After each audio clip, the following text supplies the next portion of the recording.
তাহলে ইসলাম কবে থেকে মাথায় ঢুকছে? পৃথিবীর দুজন এসেছিলেন, দুজনই ছিলেন লা ইলাহা ইল্লাল্লাহ বিশ্বাসী, নেই কোনো ইলাহা এক আল্লাহ ছাড়া। জোরে বলুন সুবহানাল্লাহ।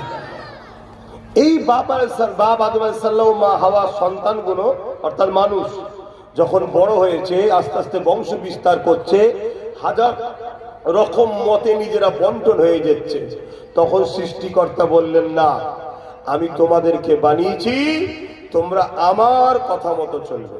ঠিক তো নাকি? যিনি বানিয়েছে তিনার কথা মতোই চলা দরকার। তো তোমরা চলবে কিভাবে? আমি তোমাদের কাছে দুটো করে জিনিস পাঠাচ্ছি, একটা হলো গাইড বুক আর একটা হলো গাইডম্যান, যাকে আমরা আরবিতে বলি নবী রসুল, সংস্কৃতে বলে আওতার, ইংলিশে বলে মেসেঞ্জার, প্রফেট। কথা বুঝে আসছে? আর একটা হলো আসমানি কিতাব। মোট 104টে আসমানি কিতাব এসেছে, 1,00,000 মতান্তর 2,24,000 প্রফেট রসুল আওতার গাইডম্যান যুগে যুগে যুগে যুগে যুগে যুগে বাপ আদম মা হাওয়া এই আদম জাতিকে শিক্ষা দিবার জন্য এসেছে। জোরে বলুন সুবহানাল্লাহ। আর প্রত্যেকটা সময় এই আদম সন্তানের মধ্যে এক শ্রেণীর শয়তানকে, ইবলিস শয়তান ধোঁকা দিয়ে তাদেরকে এত অন্যায়ের দিকে নিয়ে গেছে, ওই আসমানি কিতাব ও নবীদের বিরোধী তারা করেছে। কিন্তু পাঠিয়েছে কি জন্যে? আমাদেরকে সঠিক রাস্তা দেখাবে বলে। এভাবে যুগে যুগে নবী আলাইহিস সালাম আস্তে আস্তে আস্তে আজ থেকে কিছু কম বেশি 4000 বছর আগে একজন নবী আলাইহিস সালাম এসেছিলেন, যিনি হলেন হযরতে মুসা আলাইহিস সালাম। হযরতে মুসা আলাইহিস সালাম কখন আসলেন?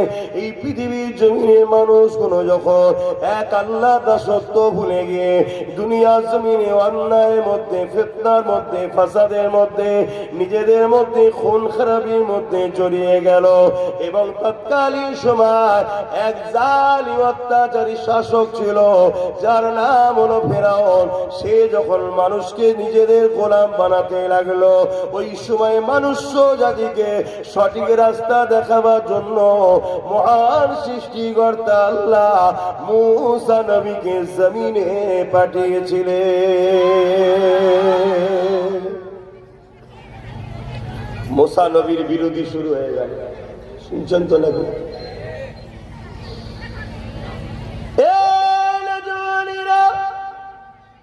মুসা নবী দুনিয়া জমিনে আসবে, ওই সময়তে তৎকালীন যারা গণকার ছিল, ইসলামে গণকার করাকে হারাম বলেছে, এবং গণকারদের কাছে গেলে ঈমান চলে যাবে। শুনছেন তো নাকি?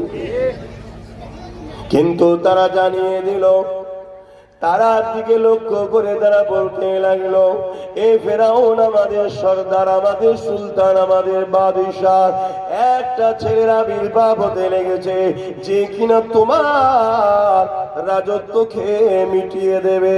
অর্থাৎ তুমি যে জুলুম করো সে জুলুমের বিরুদ্ধে হবে, তুমি যে নারীদের অসতিতা নষ্ট করো সে নারীদের ইজ্জত বাঁচাবার জন্য আসবে, তুমি যে গরিব গুলোকে দাস দাসী বানাচ্ছ, রাখেল বানাচ্ছ, সে কিন্তু গরিবকে বাঁচাবার জন্য আসবে। তিনি সৃষ্টিকর্তার পক্ষ থেকে আসবে, আসমানি কিতাব নিয়ে আসবে। তাকে যদি রুখতে না পারো তোমার এই জুলুম খতম হয়ে যাবে।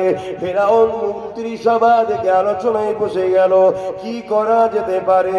ওই সময় তারা ঘোষণা করে দিল, প্রতিটা বাড়ি ধরে ধরে দুটো করে পুলিশ প্রশাসন মিলিটারি দাঁড় করিয়ে দাও।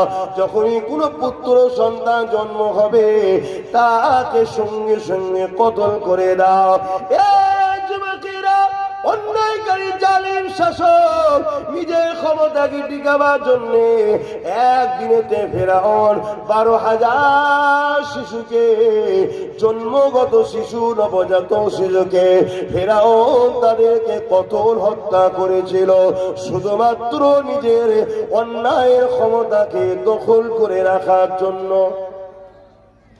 শুনছে? আজও ফেরাউন আছে না না? শুধু নামটা আলাদা হতে পারে, জার্সিটা আলাদা হতে পারে, এরকম খসলত আছে না না? গরিবকে লুটা, কৃষককে লুটা, এতিমকে লুটা, বিধবাকে লুটা, জুলুম করা, হক কথা বলতে গেলে কেসের ভয় দেখানো, এ আছে না না? এটা হলো আজকের ফেরাউন। ফেরাউন একটা আতঙ্কের নাম রে বাবা। মজলিসে কি আলোচনা করবে? মা বোনের আমার কোনো কথা বলছি,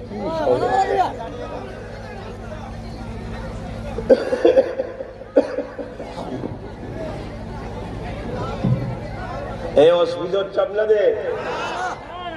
মন দিয়ে শোনো, তোমাদের পিছনে কি ষড়যন্ত্র হচ্ছে তোমরা জানো না। তোমরা তো দুবেলা দুমুঠো পাও, খাও, আর ওই যেভাবে হয়েছে কোন রকম ভাবে ঘুমিয়ে পড়ো। কি ষড়যন্ত্র চলছে তোমরা ভাবতে পারছো?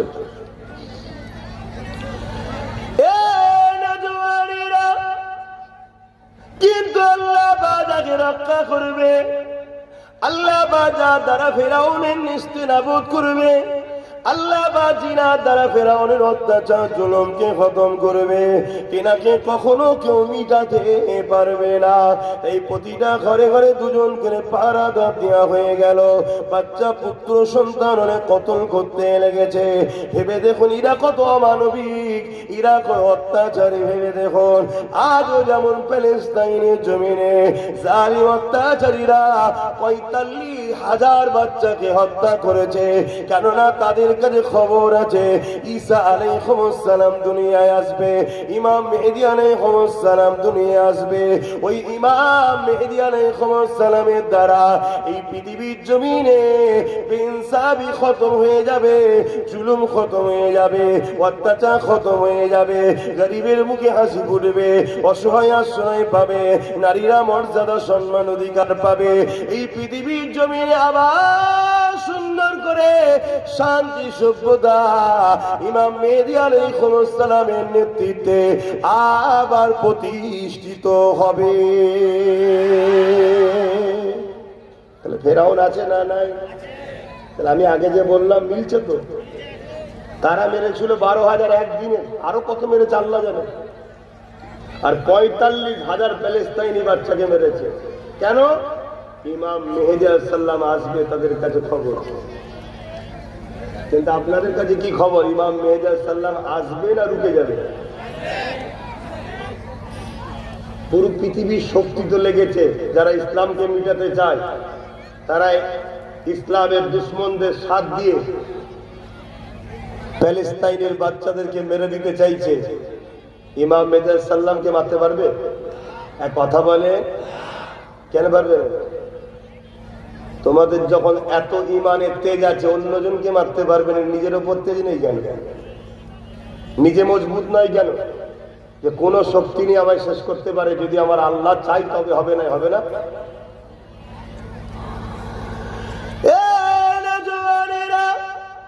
হযরত মুসা আলাইহিস সালাম সময় মতো দুনিয়ার জমিনে চলে আসলেন।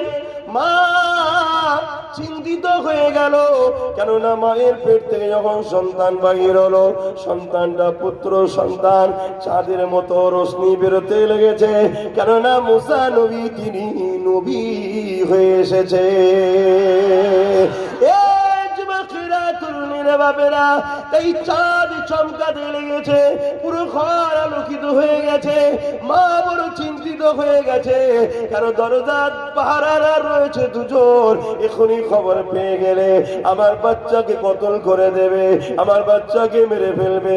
গায়েবী আওয়াজ এসে যায়, এ আল্লাহর বান্দিরে চিন্তা করো না, একটা কাঠের বাক্স তৈরি করো, ওই সিন্দুকটা তৈরি করে ওই বাচ্চাকে আল্লাহর উপরে ভরসা করে ছেড়ে দাও। কাঠের বাক্স তৈরি হয়ে গেল, ওই সিন্দুকের মধ্যে মুসা আলাইহিস সালামকে দিয়ে যুবকেরা ছেড়ে দিয়া হলো পানিতে ভাসতে ভাসতে ভাসতে ভাসতে ভাসতে ভাসতে ভাসতে আল্লাহ পাকের পাওয়ার দেখুন, ক্ষমতা দেখুন। আল্লাহ পাক তিনি সাইয়্যুন কাদির। এমন করে ফিরাউনের রাজপ্রাসাদের পাশ দিয়ে ওই নহর, ওই নদী যেতে লেগেছে। আর ওই রাজপ্রাসাদের বাগানেতে ফিরাউনের স্ত্রী আম্মা আসিয়া ওখানে তিনি তিনার সাথীদের নিয়ে, মহিলাদের নিয়ে হাঁটাহাঁটি করতেছিল। আর ওই খাটে গিয়ে বাক্সখানা দাঁড়িয়ে গেল।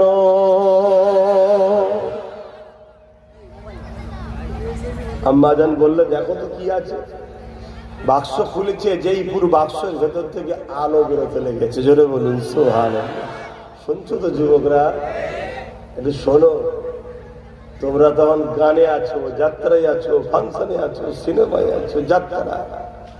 তোমাদের যে কি অবস্থা আগামী দিন হচ্ছে তোমরা বুঝতে পারছো না। দুনিয়া তো বরবাদ হচ্ছে, তোমাদের আখিরাতের জন্য কি তৈরি করছো সেটাও তোমরা বুঝতে পারছো না। যখনই আলো বেরিয়েছে, আম্মা আসিয়া আগিয়ে এসেছে। কি গো? দেখতে লেগেছে একটা চাঁদের টুকরো, যেন ফুটফুটে সন্তান, হাত পা ছুড়াছুড়ি খেলা করতে লেগেছে। ওই কাঠের বাক্সর মধ্যে রয়েছে। জোরে বলুন সুবহানাল্লাহ। আর আম্মা আসিয়ার কোনো সন্তান ছিল না, কোনো সন্তান ছিল না। আম্মা আসিয়ার সঙ্গে সঙ্গে বুকে জড়িয়ে ধরলো। বুকে যেই জড়িয়ে ধরলো, আল্লাহ মুসা নবীর মহব্বত আসিয়ার হৃদয়ে ভরিয়ে দিল। জোরে বলুন সুবহানাল্লাহ। দিমাগের মধ্যে এসে গেল, এটা ওকে আমার বাচ্চা বানাবো। জোরে বলুন সুবহানাল্লাহ। খোদার পাওয়ার দেখছেন তো? ফেরাউন সব বাড়িতে লোক লাগিয়েছে, দরওয়ার, তার ফোর্স, তার সৈন্য কি করতে? পুত্র সন্তান হলে কতল। কেন? আমার ওই দুশ্মনটা বেঁচে না থাকে। ফেরাউনের দুশ্মন, ফেরাউনের ভাষায়। সে এখন কোথায় গো? একটু বলবেন তো? ফেরাউনের স্ত্রীর কোলে একদম। জোরে বলুন সুবহানাল্লাহ। আম্মা আসিয়া ঘরে নিয়ে যে তাকে রেখেছে। আর মূসা আলাইহিস সালামের আম্মা একজনকে ফলো করতে বলেছিল। দেখো, কিছু কিতাবে লেখা যে মূসা আলাইহিস সালামের বোন হয়, দেখো কোথায় যে হাজির হয়। এসে খবর দিচ্ছে, মা ও তো রাজার ঘরে যেই উঠেছে, রাজার স্ত্রী তাকে কোলে নিয়েছে। আর হযরতে মূসা আলাইহিস সালাম আল্লাহর হুকুমে কাঁদা শুরু করলো। সমস্ত ফেরাউনের স্ত্রী বলছে, আমি তো ভাই, স্ত্রী সন্তান না হলে দুধ হয় নাকি? স্তনে দুধ তো থাকবে না। আল্লাহর কুদরত। বাচ্চা আসার আগে মায়ের স্তনে আল্লাহ খাবার দিয়ে দেয়। জোরে বলুন সুবহানাল্লাহ। তো খোঁজো। অনেক দায়ীকে ধরে নিয়ে এসছে, অনেকের বাচ্চা হয়েছে, কতল করেছে, ধরে নিয়ে এসছে।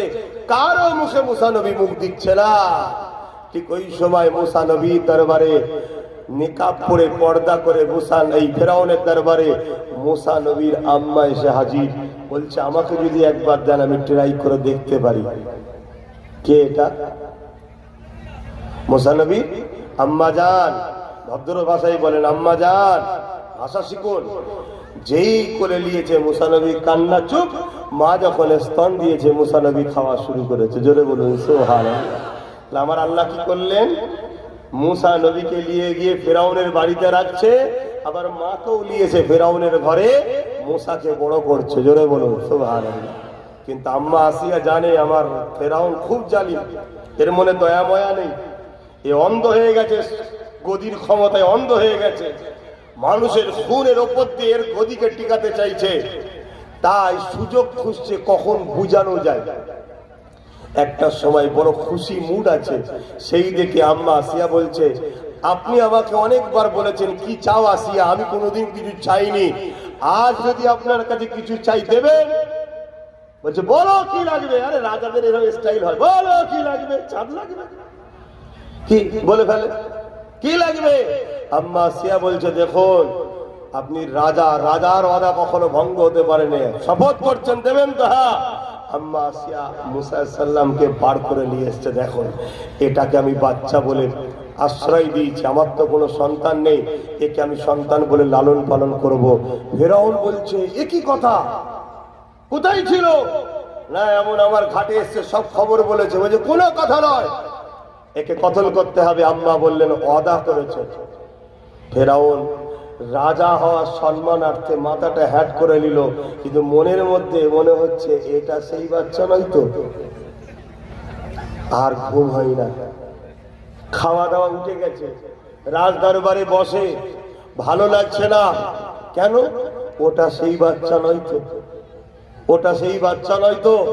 এই শুনছেন, আজকেরও জালিমরা কি খব দেখেছে জানি না, আজকের জালিমরা কি খব দেখেছে জানি না।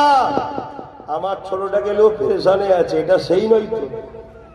কথা বুঝছেন না, বোঝেন না? এরাও পেরেশানে আছে। তো ভাইয়েরা আমার, মূসা আলাইহিস সালাম আস্তে আস্তে বড় হচ্ছে। আম্মা আসিয়া ফেরাউনের কোলে মাঝে মাঝে দেয়, যাতে একটা মহব্বত জন্মায়। একদিন কোলে করে নিয়ে রাজ দরবারে বসে ফেরাউন বিচার করছে, আর বিচারটা বেইনসাফি হচ্ছে। কেমন বিচার হচ্ছে? গরিবের বিরুদ্ধে ধনীর পক্ষে আজও যেমন বিচার হয়। কথা বলছি না তো?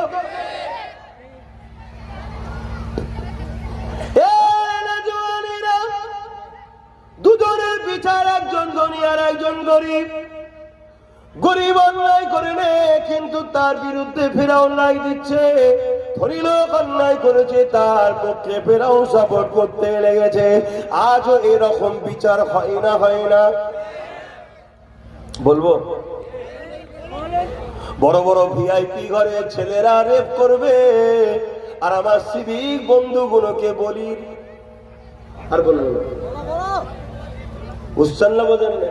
হ্যাঁ, বড় বড় ভিআইপি, বড় বড় অর্থশালী ঘরের ছেলেরা, তারা রেপ করে, ধর্ষণ করে খুন করবে, আর ওই সিভিককে লিজে বলবে চলে আয়, চলে আয়, এখানে একটা সমস্যা হয়েছে দেখবি আয়। ওকে ফাঁসিয়ে দিয়ে ওকে, বুঝতে পারছেন তো নাকি? বলি কি ভাই, বুঝতে পারছেন না? ওটার বলছি না। আমার সিভিক বন্ধুরা, হ্যাঁ, খুব তো মিজাজের সাথে থাকে, সাবধান হন। আগামী দিন কোন ধনী লোকের জন্য আপনাকে আবার ঝুলতে না হয়। কি গো, কথা খারাপ লাগছে? আমার কথা ভাব একটু সত্য হয়, শুনতে অসুবিধা হচ্ছে নাকি? কাউকে ধরে রেখেছি না বেঁধে রেখেছি?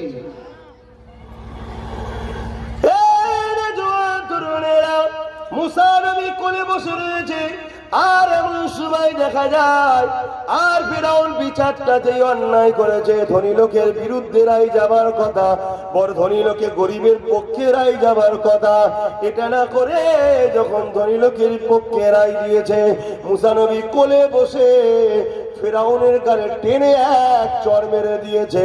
ফেরাউন চমকে উঠেছে, বেটা জানলো কি করে? আমি যে ভুল বিচার করছি, এ বেটা জানলো কি করে? ফেরাউন চিৎকার দিয়েছে, জাল্লাদকে ডাকো, এক্ষুনি কতল করতে হবে, এটাই সেই বাচ্চা। এ ঠিক বলছে না ভুল বলছে? আম্মা আসিয়া ছুটে চলে এসেছে, কি হয়েছে, কি হয়েছে?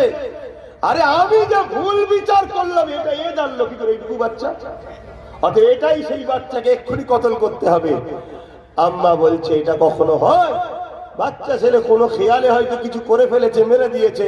আপনি অন্য পরীক্ষা নেন, একদিকে আগুন রাখেন, একদিকে হিরে রাখেন, বাচ্চা দেখবেন চমকের দিকে ছোটে, তাই তো নাকি? চমকের দিকে ছোটে। বাচ্চা কথা, রাজ আম্মা আসিয়ার কথা শুনে একদিকে হিরে রাখা হলো, একদিকে আগুন রাখা হলো। হযরতে মূসা আলাইহিস সালাম, হযরতে জিবরাইল সাল্লামকে আল্লাহ বলল, জিবরাইল জলদি করে নিয়ে যা আমার বন্ধু মূসাকে, নিয়ে যা আগুনের দিকে নিয়ে যা। মূসা সাল্লাম হামাগুড়ি দিয়ে গিয়ে গিয়ে আগুন তুললো আর গালেতে দিল, হুজুর তুতলা হয়ে গেল। কথা শুনছেন? তাহলে ইনসাফের জায়গায় মেন মকসদে, মেন টার্গেটে পৌঁছানোর জন্য কত বড় ত্যাগ স্বীকার করতে হয়, বুঝতে পারছেন? কথা বুঝছেন না, বোঝেন না? আমার দেশের অনেক আইবি আছে, অনেক ডিপার্টমেন্ট আছে, যারা অনেক মহান কাজ করে। তারা প্রকৃত আসামিকে ধরার জন্য রাস্তাঘাটে রাতকে রাত কাটতে হয়, কখনো মার খেতে হয়, কখনো পাগলা বলে তাড়িয়ে দিয়ে যায়, কি না অত্যাচার জুলুম হয়, কিন্তু টার্গেট আসামি ধরবো, এই কষ্ট তারা করে না, করে না।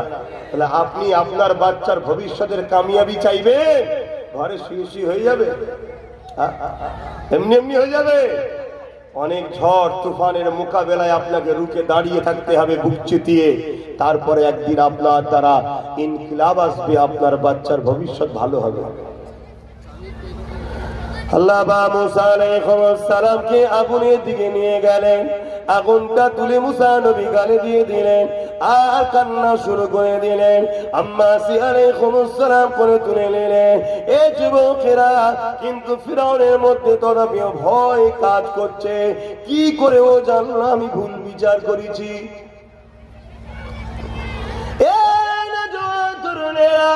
অনেক বড় কথা। আস্তে আস্তে মুসা নবী বড় হয়ে গেলেন। মুসা নবী বড় হওয়ার পরে গরিবের পক্ষে দাঁড়াতে লাগলেন, মুসলিমের পক্ষে দাঁড়াতে লাগলেন, অসহায়ের পক্ষে দাঁড়াতে লাগলেন, ক্ষুধার্তদের পক্ষে দাঁড়াতে লাগলেন, ফিরাউনের বিরুদ্ধে আওয়াজ তুলতে লাগলেন, ফিরাউনের রাজদরবার থেকে দাঁড়িয়ে দাঁড়িয়ে কথা বলতে লাগলেন। এ যুবকেরা, তরুণীরা, বাপেরা, মুসা নবী কি করতে লাগলেন? ওই গরিবদের ঘরে সংগঠিত করতে লাগলো, গরিবদের ঘরে একত্রিত করতে লাগলো, গরিবদের ঘরে সাহস দিতে লাগলো, গরিবদের ঘরে বুঝাতে লাগলো, তোমরা সংগঠিত হও, তোমরা একত্রিত হও, ফিরাউনের বিরুদ্ধে তোমাদেরকে লড়াই করতে হবে। এই কথা যখন ফিরাউনের কানে চলে গেল, ফিরাউন মুসা নবীকে হত্যার জন্য ষড়যন্ত্র করলো। বিভিন্ন খাদ্যের মধ্যে বিষ দিয়ে মারতে চাইলো, কিন্তু বিষ পান করার পরও ওই বিষ কিন্তু পানি হয়ে যায়। বিভিন্ন ভাবে চেষ্টা করেছে, বিভিন্ন দিতে পারেনি। এক তারিখে ফিরাউন মুসা আলাইহিস সালামকে মোকাবেলা দাওয়াত দিয়ে দিল। ৭০,০০০ জাদুকরকে ফিরাউন ডাক দিল আর মুসা নবীকে ডাক দিল। আল্লাহ পাক বললেন মুসা যাও। মুসা সাল্লাম বললেন আল্লাহ, ফিরাউনের দিকে রাজ ক্ষমতা আছে, মিলিটারি আছে, ফোর্স আছে, ৭০,০০০ জাদুকরকে সে ডেকেছে। আল্লাহ, আমি মুসা, আমার ভাই আর আমি ছাড়া তো কেউ নেই, তবে মালিক আপনি আমার জন্য যথেষ্ট, আপনি আমার সিনাতে পাওয়ার দেন। তাহলে কামিয়াবি কোন জায়গায় লাগে ভাই? কামিয়াবি হতে গেলে কিসের পাওয়ার লাগে? কথা বলছো না তো? সিনাই পাওয়ার লাগে। আল্লাহ পাককে বললেন আল্লাহ আপনি আমাকে সিনাতে পাওয়ার দেন। মাইকে শুনতে পাচ্ছেন কি লাগে? সিনাই পাওয়ার দেন। মুসা নবী বললো নাকি আমাকে বোম দেন, বন্দুক দেন, গুলি দেন, কামান দেন, পারমাণবিক কিছু দেন না, আপনি আমাকে সিনায় পাওয়ার দেন। মুসা নবী রওনা দিলেন, সাথে ভাই হারুন আলাইহিস সালাম যাচ্ছে। ৭০,০০০ জাদুকর মুসা নবীর মোকাবেলায় একটা করে রশি এনেছিল। ওই রশিগুলো যখন ছাড়লো সব একটা করে সাপ হয়ে গেল। ৭০,০০০ জাদুকর রশি ছেড়েছে, একটা করে কি হয়েছে? সাপ হয়েছে। সুবহানাল্লাহ বলবেন নাকি? এই তো মুসলমান, সুবহানাল্লাহ বলতে সেটাই জানে না। তাহলে এই মুসলমানকে ধ্বংস করা কি সহজ নয়? তাহলে কতটা তোমাদের ধর্মীয় কালচার থেকে দূরে সরে গেছো। আর এই কালচার থেকে সরালো কারা? ইসলামের দুশমনরা। এক কথা ভুল বলছি? হায় হায়, জাদু ইসলামে হালাল না হারাম? হারাম যখন কাজ, জাদুকর যখন লাঠি দড়ি ছেড়েছে সাপ হয়েছে, ওখানে সুবহানাল্লাহ বলতে হয় না নাউজুবিল্লাহ বলতে হয়? এটাও জানো না? বলো নাউজুবিল্লাহ। কেন? জাদু ধোকার নাম। জাদু মানুষের চোখকে ধোকা দেয়। ৭০,০০০ দড়ি ছেড়েছে, সাপ হয়ে গেছে, এটা চোখে ধোকা। লোক দেখছে সাপ হয়েছে, কিন্তু হাকিকাতে দড়ি আছে। মুসা সাল্লাম আল্লাহ বললেন লাঠিটা ছাড়ো। মুসা নবী যেই লাঠি ছাড়লেন সঙ্গে সঙ্গে সেটা একটা বিশাল বড় সাপ হয়ে গেল। জোরে বলুন সুবহানাল্লাহ, আরো জোরে বলে। ওখানে বলতে বললাম নাউজুবিল্লাহ, এখানে বলতে বললাম সুবহানাল্লাহ, কারণ কি?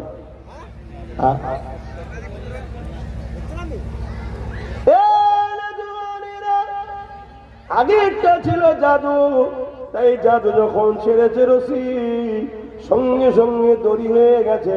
দড়ি ছিল, ওটাকে দেখছে সবাই সাপ, কিন্তু মুসা নবী লাঠি ছেড়েছে, ওটা একটা হয়ে গেছে সাপ। কারণটা কি শুনে রেখে দেন। আমরা শুধু সুবহানাল্লাহ বলবো তা নয়, ৭০,০০০ জাদুকর তারাও মুসা নবীর লাঠি ছাড়া দেখে, এই বিশাল সাপ হয়ে যাওয়া দেখে তারাও দাঁড়িয়ে গিয়ে মুসা নবীর দিকে গিয়েছে, ইমানের কলেমা পড়ে মুসলমান হয়ে যায়। কারণটা কি? মাইকের আওয়াজটা কমে গেল, কি হলো? কারণটা কি শুনছেন তো? ওই জাদুকররা বলেছিল দুনিয়ার মানুষ রেখে দাও। এ ফিরাউন, এ ফিরাউনের অনুসারীরা, আমরা দোষী ছেড়েছি, আমরা দড়ি ছেড়েছি, সেগুলো একটা করে সাপ হয়েছে, এটা সবাই দেখছে সাপ, কিন্তু মূলত ওটা দড়ি দড়ি রয়েছে। কিন্তু মুসা যখন লাঠি ছেড়েছে সবাই সাপ দেখছে, সবার দেখা শুধু নয়, সত্যিকারের লাঠিটা সাপ হয়ে গেছে। এটাকে বলা হয় মুজেজা। এই লাঠিটাকে সাপ যিনি বানিয়েছেন তিনি কে? জোরে বলুন কে? তিনার ক্ষমতা আছে না নাই? তিনি মুসা নবীর লাঠিকে সত্যিকারের সাপ বানিয়েছে। আর জাদুকরের দড়িগুলো সবাই দেখছে সাপ, কিন্তু দড়ি রয়েছে। এটা দেখে ৭০,০০০ জাদুকর মুসা নবীর হাতে হাত দিয়ে ইমানের কালেমা পড়ে মুসলমান হয়ে যায়। ফেরাউনের লাভ হলো না লস হলো? কথা বলছে না তো? শয়তান যতই প্ল্যান করুক সবসময় লস নিজেরা নিজেদের করে। এই শুনছেন না? শোনেন, গতকালকে একদল শয়তান প্ল্যান করেছিল জানেন তো? ওদের লস হলো না লাভ হলো? বিশাল লস হয়েছে। যাদের মনে হালকা আগুন ছিল না, পুরো দাও দাও করে আগুন চলছে এখন। কথা ভুল বলছি? নিজের ফাঁদে নিজে পা দেয়। যেমন আবু জেহেল কুয়া করেছিল তো তাকে ফেলার জন্য, কিন্তু পড়েছিল কি? শয়তান সবসময় নিজের ফাঁদে নিজে পা দেয়। আজ যেমন আমার সমাজে একদল লোক বলে না, বাড়ি বাড়ি অস্ত্র রাখো, বাড়ি বাড়ি এই রাখো। শুনছেন না শোনেননি? ওই অস্ত্র দিয়ে মুর্শিদাবাদে নিজেরা নিজেকে ঝেড়ে দিয়েছে। শুনছেন না শোনেননি? উত্তর কি বলে, মণিপুরে মুসলমানের বাড়ি মনে করে পুড়িয়েছে, পরে খবর নিচ্ছে সব করে অমুসলিমের বাড়ি। শুনছেন না শোনেন? হিংসা কখনো কামিয়াবি পৃথিবীতে হয়নি, আর আগামীতেও হবে। কামিয়াবি হতে গেলে মনকে বড় করতে হয়, মানুষকে ভালোবাসতে হয়। মানুষ তোমার ভালোবাসায় তোমার উপরে মুগ্ধ হবে, তোমার কাছে ছুটে আসবে। তাই তোমাদের উচিত কি, হিংসা না ভালোবাসা? জোরে বলো। ইসলাম ভালোবাসার নাম, হিংসার নাম নয়।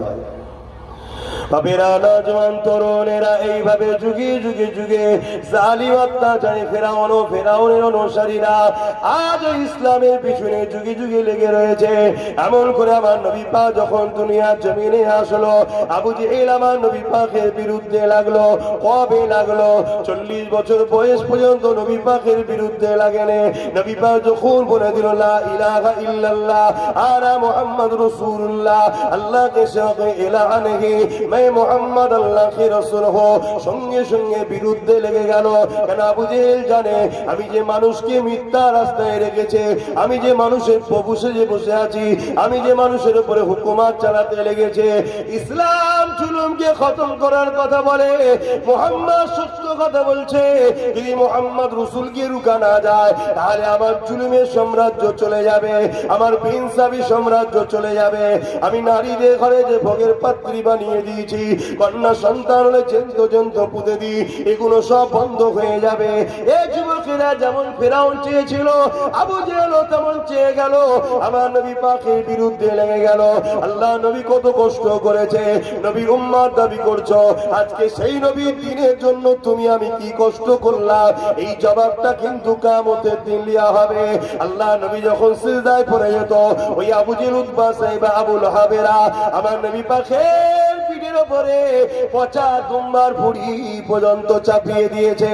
আমার নবী পাক সিজদায় পড়ে গিয়ে সুবহান রাব্বিল আলা, সুবহান রাব্বিল আলা এই কষ্ট করে করেছে।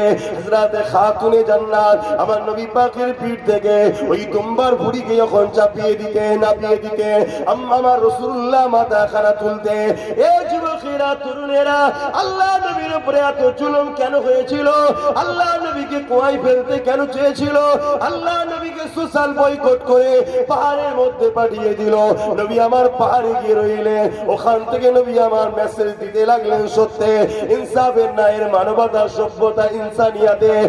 আর আমার নবী পাককে একটা দিন এমন হয়ে গেল, আমার নবী পাকের বাড়িতে 40 জন সন্ত্রাস দিয়ে ঘিরে ফেললো। কেন? আমার নবী পাককে কতল করে দেবে, শহীদ করে দেবে। এই যুবকেরা তরুণেরা বাপেরা, একবারও কি চিন্তা করে দেখেছেন কত কষ্ট করেছে? কেন আমার নবীর বিরুদ্ধে লাগলো? আল্লাহ নবী তো এক প্রভুর কথা বলেছে, আল্লাহ নবী তো নারীদের অধিকারের কথা বলেছে, আল্লাহ নবী তো কন্যাদের হত্যা করতে বারণ করেছে, আল্লাহ নবী তো মায়ের পায়ের তলায় জান্নাত বলেছে, আল্লাহ নবী তো বাপকে জান্নাতের দরজা বলেছে, আল্লাহ নবী তো ক্ষুধার্ত মানুষকে খানা খাওয়াতে বলেছে, আল্লাহ নবী তো এতিমের মাথায় হাত বুলালে আমি রাসূলুল্লাহ আমার মাথায় হাত বুলানো হবে।